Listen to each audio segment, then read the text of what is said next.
Assalamu alaikum everyone.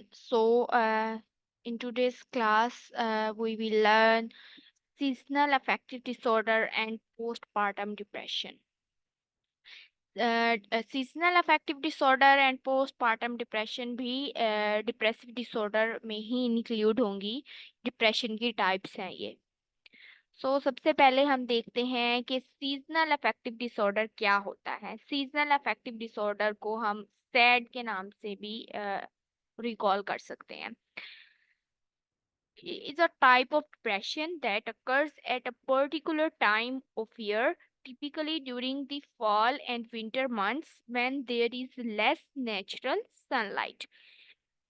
Seasonal affective disorder, ये नाम से ही पता चल रहा है कि ये किसी स्पेसिफिक सीजन में होता है। ये वो सीजन विंटर भी हो सकता है, समर भी हो सकता है, ऑटम भी हो सकता है, कोई भी सीजन हो सकता है। लेकिन स्पेसिफिकली जो रिपोर्ट किए गए हैं केसेस, वो विंटर और जो है ना विंटर के किए गए हैं। क्योंकि विंटर में, और उसकी क्या वजह है, विंटर में नेचुरल सनलाइट बहुत ही ज्यादा कम होती है।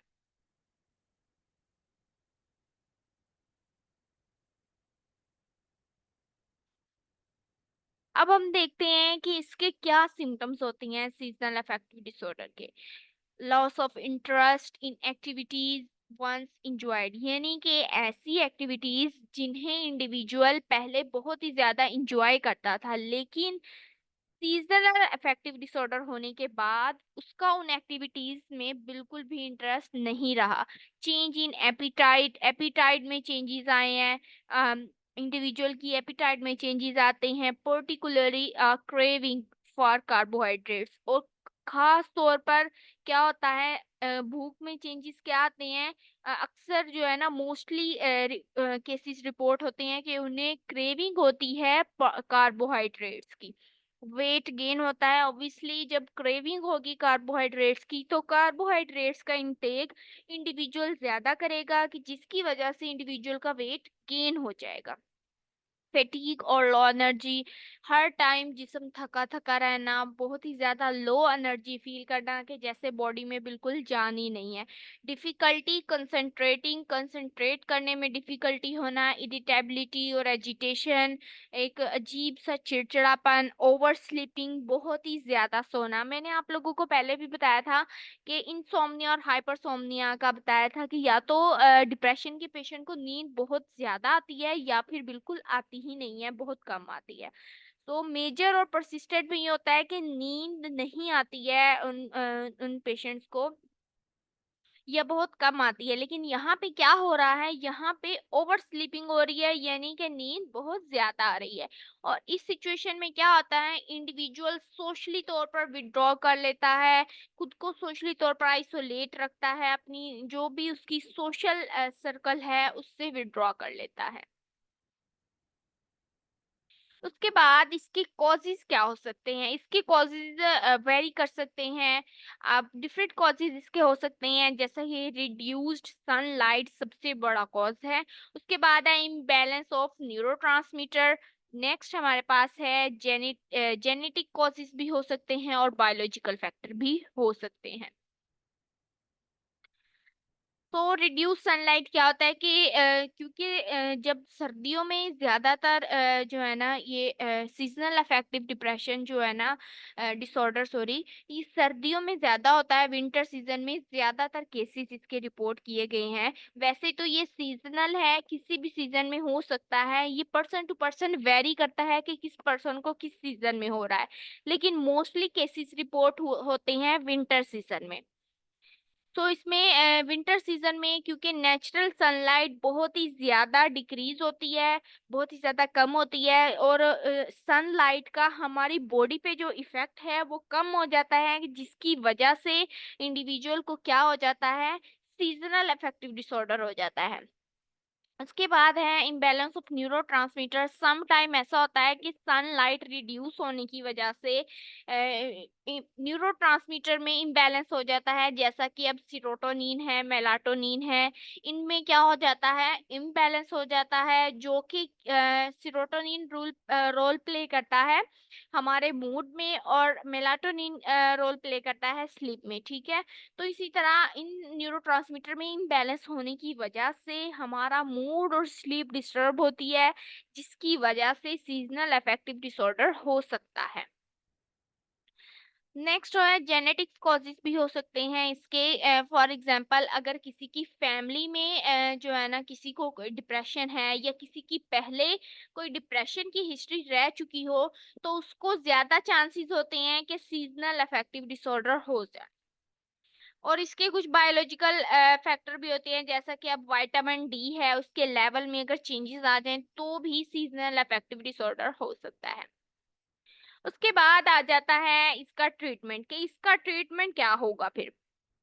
सबसे पहले जो फॉरेन में इसके ट्रीटमेंट के लिए एक जो है ना स्पेसिफिक थेरेपी यूज की जाती है, जिसे हम लाइट थेरेपी या फोटोथेरेपी भी कहते हैं। इसमें क्या होता है कि इसमें एक आर्टिफिशियल लाइट बनाते हैं, एक लैंप तैयार करते हैं वो लोग, और वो स्पेसिफिकली इन्हीं इंडिविजुअल के लिए होता है जो कि सीजनल अफेक्टिव डिसऑर्डर में मुब्तला होते हैं। तो इन इंडिविजुअल को उस लैंप की लाइट में कुछ देर के लिए बिठाया जाता है, और उसके बाद उन्हें जो है ना वो लाइट जो है ना रिमूव कर दी जाती है। तो इस तरह से जो है ना इनका ट्रीटमेंट किया जाता है। और ये नहीं है कि वो कोई आम लाइट होती है, वो स्पेसिफिकली तैयार की गई होती है इन्हीं पेशेंट के लिए।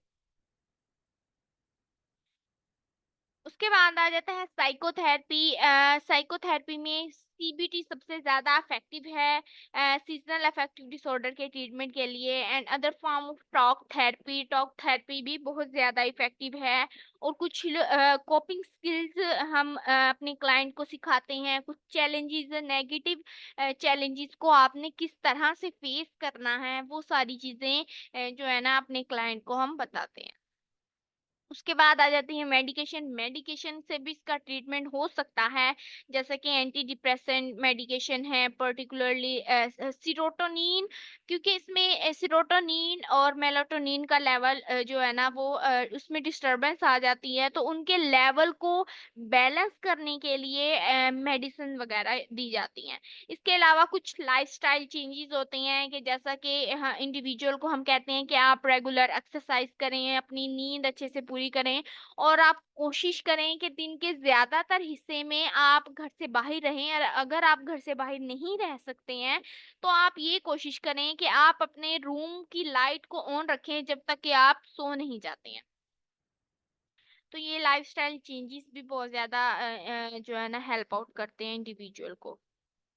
वैसे तो सीजनल अफेक्टिव डिसऑर्डर एक स्पेसिफिक सीजन में होता है, और जैसे ही वो स्पेसिफिक सीजन खत्म होता है, तो इसके सिम्टम्स भी आहिस्ता आहिस्ता खत्म होना शुरू हो जाते हैं। लेकिन अगर वो सिम्टम खत्म होना शुरू ना हो, तो उसका ट्रीटमेंट करना बहुत ज्यादा जरूरी होता है। तो उसके ट्रीटमेंट में कुछ चीजें साइकोथेरेपी है, लाइट थेरेपी है, मेडिकेशन है, लाइफस्टाइल चेंजेस है, तो इन चीजों को जो है ना फिर अप्लाई करना जरूरी होता है। उसके बाद हमारे पास आ जाता है पोस्टपार्टम डिप्रेशन। पोस्टपार्टम डिप्रेशन क्या होता है? Postpartum depression is a type of mood disorder that occur after child birth. Child birth के जो है ना फौरन बाद जो है ना वुमेन में ये सिम्टम्स, डिप्रेशन के सिम्टम्स आना शुरू हो जाते हैं, और characterised by feeling of sadness, anxiety, exertion and interfere with daily functioning. यानी कि क्या हो रहा है कि उनमें सैडनेस की फीलिंग आ रही है, एंजाइटी हो रही है, और एक अजीब सा चिड़चिड़ापन आ रहा है, और उनकी डेली फंक्शनिंग भी डिस्टर्ब हो रही है इसकी वजह से। एक होता है हमारे पास प्री पार्टम डिप्रेशन, और एक होता है post partum depression. Pre partum depression की अगर हम बात करें, तो वो चाइल्ड बर्थ से पहले, बिफोर चाइल्ड बर्थ डिप्रेशन के सिम्टम्स आएंगे। और पोस्ट पार्टम में क्या होगा? आफ्टर चाइल्ड बर्थ डिप्रेशन के सिम्टम्स आना शुरू हो जाएंगे। अब इसके क्या सिम्टम्स होते हैं? Persistent feeling of sadness, emptiness और hopelessness, loss of interest in activities once enjoyed, changes in appetite और वेट, स्लीप डिस्टरबेंस होगी, इसमें इंसोम्निया भी हो सकता है या हाइपरसोम्निया भी हो सकता है। फटीग और loss of energy, feeling of worthlessness और guilt, difficulty bonding with baby. इसमें क्या होता है, क्योंकि डिप्रेशन के सिम्टम्स आ रहे होते हैं, तो इसमें क्या होता है कि मदर को बेबी के साथ बॉन्डिंग में डिफिकल्टी हो रही होती है। उसे किस तरह के थॉट्स आ रहे होते हैं कि मैं इस बच्चे की परवरिश नहीं कर सकूंगी, मैं इसे अच्छे से अच्छी परवरिश नहीं कर सकूंगी, मैं इसकी तरबियत नहीं कर सकूंगी, मैं इसे जो है ना ठीक तरीके से जो है ना पाल नहीं सकूंगी, इस तरह के थॉट्स, मैं एक अच्छी माँ नहीं बन सकूंगी, इस तरह के थॉट्स जो है ना मदर को आ रहे होते हैं। और इस वजह से उनमें इरिटेबिलिटी होती है, एंगर होता है, और उन्हें कंसंट्रेट करने में डिफिकल्टी होती है।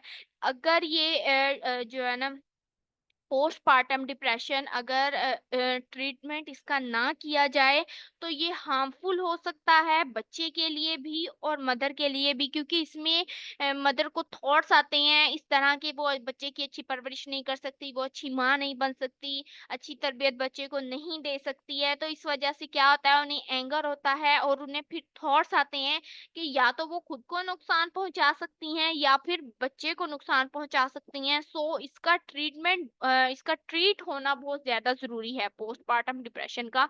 अगर आप अपने इर्द गिर्द अपने जो है ना प्यारों में से किसी को देखें कि कोई इस तरह की सिचुएशन को फेस कर रहा है, इस तरह के मसले में मुब्तला है, तो आप फौरी तौर पर उसको जो है ना सपोर्ट दें और उसे किसी साइकोलॉजिस्ट या साइकाइट्रिस्ट से मिलवाएं ताकि उसका ट्रीटमेंट हो सके। अब नेक्स्ट इसके कॉजेज आ जाते हैं। इसके कॉजेज में हार्मोनल चेंजेस हो सकते हैं, स्लीप डेप्रिवेशन हो सकता है, और स्ट्रेसफुल लाइफ इवेंट्स हो सकते हैं, पर्सनल और फैमिली हिस्ट्री ऑफ डिप्रेशन, यानी कि जेनेटिक कॉजेज। अब हार्मोनल चेंजेस का क्या मतलब है, जब बच्चे की बर्थ के बाद जो है ना फीमेल में क्या होता है कि कुछ हार्मोनल चेंजेस होते हैं, जैसा कि अब फ्लक्चुएशन इन हार्मोन लेवल, यानी कि फ्लक्चुएशंस आ जाती है उसमें, particularly rapid decrease in estrogen and progesterone after childbirth, यानी कि बच्चे की पैदाइश के बाद जो है ना हार्मोन, कौन से दो हार्मोन है, एस्ट्रोजन और प्रोजेस्टेरोन, इन दो हार्मोन्स में क्या होता है, बहुत ही ज्यादा तेजी से कमी आना शुरू हो जाती है, जिसकी वजह से पोस्टपार्टम डिप्रेशन हो सकता है। उसके बाद हमारे पास क्या आ जाता है, स्लीप डेप्रिवेशन है।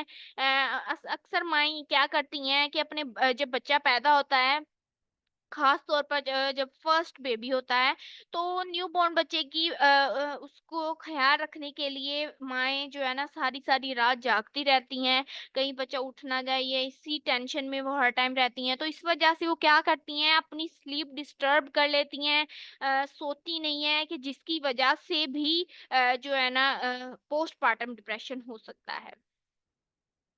उसके बाद है stressful life events, sometime factors होते हैं कुछ, जैसा कि प्रेगनेंसी में अगर कोई डिफिकल्टी आ रही हो, या फिर बच्चे की पैदाइश में कोई कॉम्प्लिकेशंस आ रही हो, या फिर उसे सोशल सपोर्ट बहुत ज्यादा कम मिल रही हो, अपने हस्बैंड की तरफ से, फैमिली की तरफ से, फ्रेंड्स की तरफ से, किसी भी तरफ से उसे सपोर्ट कम मिल रही है, फिर ये चीजें क्या करती हैं, पोस्टपार्टम डिप्रेशन के रिस्क को इंक्रीज कर सकती हैं। उसके अलावा कुछ पर्सनल ये फैमिली हिस्ट्री हो, यानी कि अगर किसी पर्सन की पहले से कोई डिप्रेशन की हिस्ट्री है, या अगर किसी की फैमिली में किसी को ये डिप्रेशन हो चुका हो, तो चांसेस होते हैं कि ये जनरेशन टू जनरेशन जो है ना ये चीज चलती रहती है। सो नेक्स्ट हमारे पास आ जाता है इसका ट्रीटमेंट। इसके ट्रीटमेंट में दो चीजें हो सकती हैं, एक तो थेरेपी से इसका ट्रीटमेंट हो सकता है और दूसरा मेडिकेशन से इसका ट्रीटमेंट हो सकता है।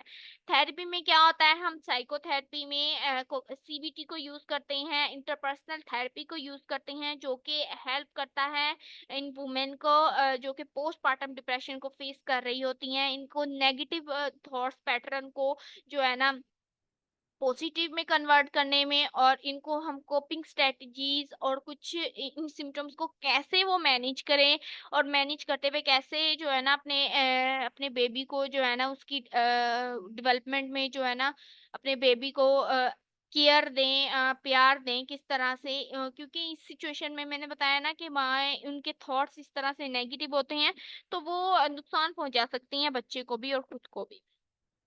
तो ये सारी चीज़ें हाँ, थेरेपी में आ जाती हैं और इसके अलावा मेडिकेशन होती है जिसमें एंटी डिप्रेसेंट दी जाती हैं जिससे सिम्पटम्स की जो सिवियरिटी है, सिवियरिटी लेवल कम हो जाता है। उसके बाद अगर साइकोथेरेपी भी साथ-साथ चलती रहे, तो ये जल्दी से जो है ना इसका ट्रीटमेंट ज़्यादा जल्दी हो सकता है। तो वीडियो को शेयर करना है आप लोगों ने अपने फ्रेंड्स के साथ और लाइक करना है और कमेंट में ज़रूर बताना है कि आपको जो है ना आज के लेक्चर में कोई चीज़ अगर नहीं समझ आई है तो वो भी आप लोगों ने बताना है और आज का लेक्चर कैसा लगा आप लोगों को वो भी बताना है। Thank you.